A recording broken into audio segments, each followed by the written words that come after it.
Item ಯಾವುದೇ ಇರಲಿ try ಮಾಡಿ ಆಚಿ ಚಿಕನ್ ಮಸಾಲಾ. ಆಚಿ ಚಿಕನ್ ಮಸಾಲಾ. ಸಿದ್ಲಿಂಗ ಸರ್ ಎಷ್ಟ್ ಗಾಡಿ ಅದಾವ್ರಿ ನಿಮ್ಮ ಹತ್ರ? XUV700 ಇದು ಎಲ್ಲಿ ತಂದ್ರಿ ಅಂತ ಕೇಳಿದ್ರೆ ತಗೊಂಡೆ ನಾನು ಅಂತಾನೆ. ಅದು ಬಂದ್ಮೇಲೆ ಇನೋವಾ ತಗೊಂತಾರೆ. ಉತ್ತರ ಕೊಡ್ಬೇಕು, ಉತ್ತರ ಕೊಡುವಂತ ಪರಿಸ್ಥಿತಿಯಲ್ಲಿ ಇದ್ದೀರಿ. ಆ ಮನಸ್ಥಿತಿಯಲ್ಲಿ ಉತ್ತರ ಕೊಡ್ರಿ. ಈಗ ಅವ್ರು ಪ್ರಶ್ನೆ ಮಾಡ್ತಿದಾರಲ್ಲ, ತಪ್ಪಿಲ್ಲ ಅಂದ್ರೆ ಉತ್ತರ ಕೊಡ್ರಿ, ಕಟ್ ಮಾಡ್ಬಿಡ್ರಿ ಕಾಲ್. ತಪ್ಪಿಲ್ಲ ಮೇಡಮ್, ನಮ್ದು ಪ್ರಾಮಾಣಿಕವಾಗಿ ತಪ್ಪಿಲ್ಲ. ನಾವು ಪ್ರಾಮಾಣಿಕವಾಗಿ ಅವ್ರಿಗೆ ದುಡ್ಡು ಕೊಟ್ಟದ್ದು ನಿಜ, ಅವ್ರಿಗೆ ಲವಿನಾ ಜೈಸನ್ ಅವ್ರಿಗೆ ಕೊಟ್ಟದ್ದು ನಿಜ, ಇವ್ರು ಕೊಟ್ಟದ್ದು ನಿಜ. ನಾನು ಅವ್ರಿಗೆ ನಮ್ಮ ಜೊತೆಗೆ ನಾವು ಅಮ್ಮನ ಜೊತೆಗೆ ನಾವು ಕಳ್ಕೊಂಡಿವಿ. ಈಗ ನಮ್ದು ಹೇಳ್ತಾಳೆ, ನಾನೇ ಸಿದ್ಲಿಂಗ ಹಿರೇಮಠ ಕೊಟ್ಟಿದ್ದೀನಿ ದುಡ್ಡು, ಏನೋ ಜೈಸನ್ ಜೊತೆ ಸೇರಿ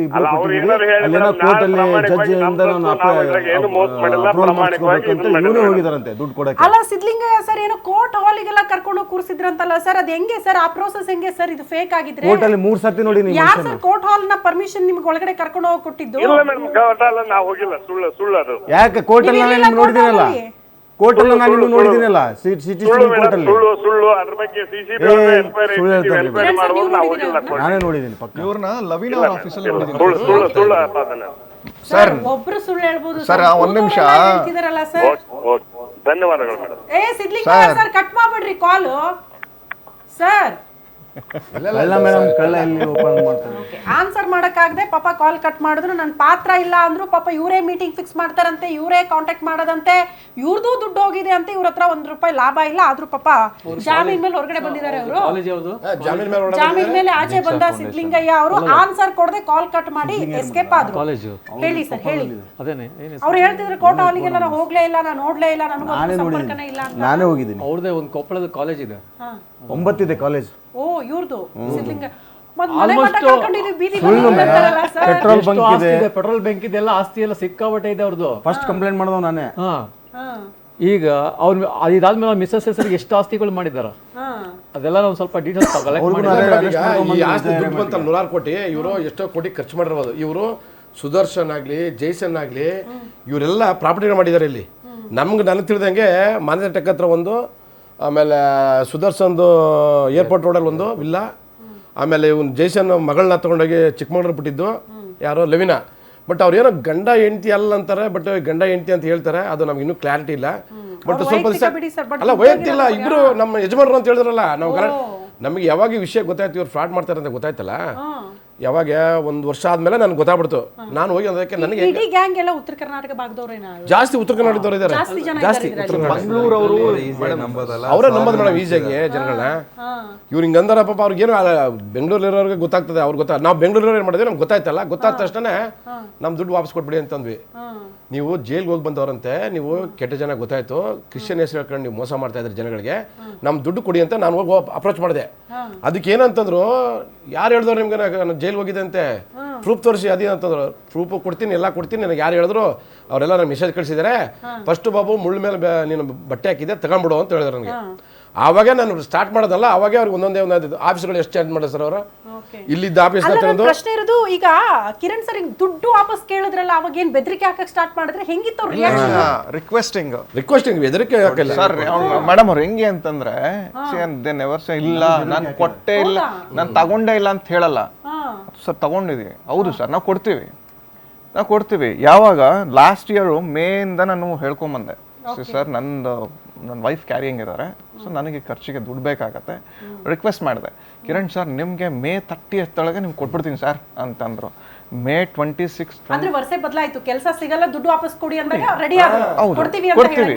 ಸಿ ನಾನು ಇನ್ನೊಂದೇನಾಯ್ತು ಅಂತಂದ್ರೆ, ಚೆಕ್ ಎಲ್ಲ ಯಾವಾಗ ಕೊಡೋಕೆ ಶುರು ಮಾಡಿದ್ದು ಅಂತಂದ್ರೆ, ಗೋಪಾಲನ್ ಮಾಲಲ್ಲಿ ಎಲ್ಲರೂ ಕರೆಸಿ ಎಲ್ಲ ಕೇಳ್ತಿದ್ದು ಒಂದೇ, ಸರ್ ನಂಗೆ ಗ್ಯಾರಂಟಿ ಇಲ್ಲ. ನಾನು ಕೇಳಿಸ್ತದೆ, ಎಲ್ಲರೂ ಒಬ್ಬೊಬ್ರು ಮಾತಾಡ್ತಿದ್ರು. ನಾನು ಕೇಳಿದೆ, ಒಂದೇ ಒಂದು ಲಾಸ್ಟ್ ನಾನು ಮಾತಾಡಿದ್ದೀನಿ ಅಂತಂದ್ರೆ, ಮೇಡಮ್ ಈಗ ನಾವು ನಿಮ್ಮನ್ನು ನಂಬಿದ್ದೀವಲ್ವಾ, ಸೊ ನೀವು ನಂಬಿಟ್ಟು ಚೆಕ್ ಕೊಡಿ ಎಲ್ಲರಿಗೂ, ಏನಿದೆ ಅದರಲ್ಲಿ.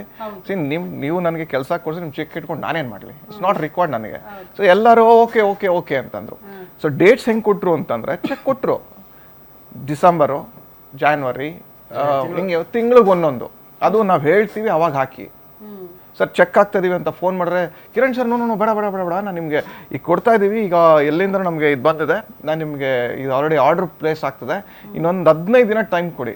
ಲಾಸ್ಟ್ May 20 ನನ್ನ ಫೋನ್ ಅವ್ರು ಪಿಕ್ ಮಾಡಿದ ಅಷ್ಟೇ. ಅದಾದ್ಮೇಲೆ ಎಸ್ ಅಲ್ಲಿ ಕಾಲ್ ಮಾಡೋರು ಇಲ್ಲ. ಪಿಕ್ ಮಾಡ್ತಾ ಇಲ್ಲ. ಅದಾದ್ಮೇಲೆ ಫುಲ್ ಎಲ್ಲ ಕ್ಯಾಂಡಿಡೇಟ್ ಪ್ರೆಸರ್ ಆಗ್ತಾ ಇದಾರೋ ಅವ್ರಿಗೆಲ್ಲ ಚೆಕ್ ಕೊಟ್ಟಿದ್ದಾರೆ. ಚೆಕ್ ಬುಕ್ಗಳನ್ನ ಹೆಂಗ್ ತಂದಿದ್ದಾರೆ ಅಂದ್ರೆ ಬಂಡಲ್ ತಂದಿದ್ದಾರೆ. ಕರೆಂಟ್ ಅಕೌಂಟ್ ಕೊಡ್ತಾರೆ. ಅಲ್ಲ ಚೆಕ್ ಆಯ್ತಾ? ಚೆಕ್ ಆಗಿದೆ ಬೋನ್ಸ್ ಆಗಿದೆ. ಈಗ ಬೋನ್ಸ್ ಆದ್ಮೇಲೆ ನಾವು ಕೋರ್ಟ್ಗೆ ಇದು ಮಾಡ್ಬೇಕು, ಸಬ್ಮಿಟ್ ಮಾಡ್ಬೇಕಲ್ರ, 3 months ಟೈಮ್ ಇರುತ್ತೆ. ಬಟ್ ಲಾಯರ್ ಏನ್ ಹೇಳ್ತಾರೆ, ನೀವು ಅವ್ರ ಮನೆ ಎಲ್ಲಿದೆ ನೋಡ್ಕೊಂಡ್ ಬನ್ನಿ. ಯಾಕಂದ್ರೆ ಯಾವ್ದಕ್ಕೆ ನೋಟಿಸ್ ಕಳಿಸ್ತಾರೆ ನೀವು? ಸೊ ನೋಟಿಸ್ ಕಳಿಸೋದಕ್ಕೆ ಅಡ್ರೆಸ್ ಬೇಕಲ್ಲ, ಅಡ್ರೆಸ್ ಸಿಗ್ತಲ್ಲ ನಮ್ಗೆ. ಬ್ಯಾಂಕಲ್ಲೂ ಅಡ್ರೆಸ್ ಕರೆಕ್ಟ್ ಆಗಿರ್ಲಿಲ್ಲ. ಇಲ್ಲ ಬ್ಯಾಂಕಲ್ಲೂ ಇಲ್ಲ. ಮೇಡಮ್ ಏನಾಗಿದೆ ಅಂತಂದ್ರೆ ಬಸವೇಶ್ವರ ನಗರಲ್ಲಿ ಒಂದು ಮನೆ ಇತ್ತು. ಅವ್ರು ನಮ್ಗೆ ಅಪ್ರೋಚ್ ಮಾಡಿದ್ದೇನೆ ಅಂತಂದ್ರೆ ಸುದರ್ಶನ್ ಅವ್ರ ಮನೆ ಇತ್ತು, ಇದು ನಮ್ಮ ಸ್ವಂತ ಮನೆ, ಇದು ನನ್ನ ಓನ್ ಹೌಸ್ ಅಂತ ಹೇಳಿದ್ರು. ಅದಾದ್ಮೇಲೆ ಇದೆಲ್ಲ ಗೊತ್ತಾಗ್ತಿರಂಗೆನೆ ಅವ್ರು ಯಾವಾಗ ಚೇಂಜ್ ಮಾಡಿದ್ರು ಅಂತಾನೆ ಗೊತ್ತಿಲ್ಲ. ಅಂಡ್ ಸುದರ್ಶನ್ ನನ್ನ ಹತ್ರ ಕಾಲಲ್ಲಿ ನಾನು ಕಾಲ್ ಮಾಡಿದಾಗೆಲ್ಲ ಫೋನ್ ಪಿಕ್ ಮಾಡೋರು, ಕಿರಣ್ ಸರ್ ಹೆಂಗಿದ್ರಾ ಅದು ಇದು ಅಂತ ಕೇಳೋರು. ಸರ್ ನಾನೀಗ ನನಗೆ ಲವೀನಾ ಅವ್ರ ಕಡೆಯಿಂದ ಪ್ರಾಬ್ಲಮ್ ಆಗೋಗಿ ನಾನು ಯಾವುದೋ ಒಂದು ಪಿ ಜಿಲಿದ್ದೀನಿ ಅಂತ. ನಾನು ಪಿ ಜಿಲಿದ್ದೀನಿ, ನಮ್ದು ಏನೋ ಒಂದು ಬಿಸ್ನೆಸ್ ಆಗ್ತದೆ, ಅದರಿಂದ ದುಡ್ಡು ಬಂದ ತಕ್ಷಣ ಕೊಡ್ತೀನಿ. ಲವೀನಾ ನನಗೂ ಮೋಸ ಮಾಡಿಬಿಟ್ರು, ನನ್ನ ಮಗನಿಗೂ ಮೋಸ ಮಾಡಿಬಿಟ್ರು, ನನ್ನ ಮಗಂದು ಹಿಂದಿಂದ ನಾವು ಕಾರ್ ಸಬ್ಸಿಡಿಯಲ್ಲಿ ಕೊಡಿಸ್ತೀನಿ ಅಂತೇಳಿ ಅದೊಂದಷ್ಟು ದುಡ್ಡು ತೊಗೊಂಡು ಹೋಗ್ಬಿಟ್ಟಿದ್ದಾರೆ. ಇವರೆಲ್ಲ ಹೆಂಗೆ ಅಂತಂದರೆ ಒಬ್ರ ಮೇಲೆ ಒಬ್ರು ಬ್ಲೇಮ್ ಮಾಡಿಕೊಂಡು ನಾನು ಒಳ್ಳೆಯವನು ಅಂತ ಅನ್ನೋರು. ಅವ್ರು ಮಾತಾಡೋ ವೇಳೆ ಗೊತ್ತಾಗ್ತಿತ್ತು. ಈಗ ಇವ್ರು ಮಾಡಿದ್ರಲ್ಲ ಸಿದ್ಲಿಂಗಯ್ಯ ದುಡ್ಡೆಲ್ಲ ಮೇಡಮ್ ದುಡ್ಡೆಲ್ಲ ಕಲೆಕ್ಷನ್ ಮಾಡಿದ್ರಲ್ಲ, ಎಲ್ಲ ಎಲ್ಲೇ ಸೇರಿಸ್ತಾರೋ ಮಗನ ಹೆಂಗೆ ದುಬೈ ಕಳಿಸ್ತಾರವರು. ಎಲ್ಲ ದುಡ್ಡು ಕಲೆಕ್ಟ್ ಆಗೋರು ಮಗ ಇದ್ದ ಏನ್ ಸರ್, ಎಲ್ಲ ದುಡ್ಡು ಕಲೆಕ್ಟ್ ಆಗೋರು ಮಗನೇ ಕಲೆಕ್ಟ್ ಮಾಡೋದು, ಸಾಯಂಕಾಲ ಇಟ್ಕೊಳ್ಳೋದು, ತಗೊಂಡೋಗೋದು ಮನೆಗೆ. ಆಕ್ಚುಲಿ ಮೇಡಮ್ ದುಬೈಗೆ ಎಲ್ಲ ದುಬೈಗೆ ಸಾಗಿಸಿದ್ರೆ ಕೆಲವೊಂದು ಜಾಗದಲ್ಲಿ ಕಂಪ್ಲೇಂಟ್ ಅಲ್ಲಿ 1-2-3 ಕಂಪ್ಲೇಂಟ್ ಅಲ್ಲಿ A1 ಅವನ ಮಗನೇ ಅರ್ಜುನ್ 1 ವರ್ಷ ಆಗಿದೆ, ಅವ್ನು ವೀಸಾ ಕ್ಯಾನ್ಸಲ್ ಮಾಡ್ತಿಲ್ಲ. ಅದ್ರ ಬಗ್ಗೆ ಇವ್ರು ಏನು ಕ್ರಮನೇ ತಗೊಂತ ಇಲ್ಲ. ಏಕೆ?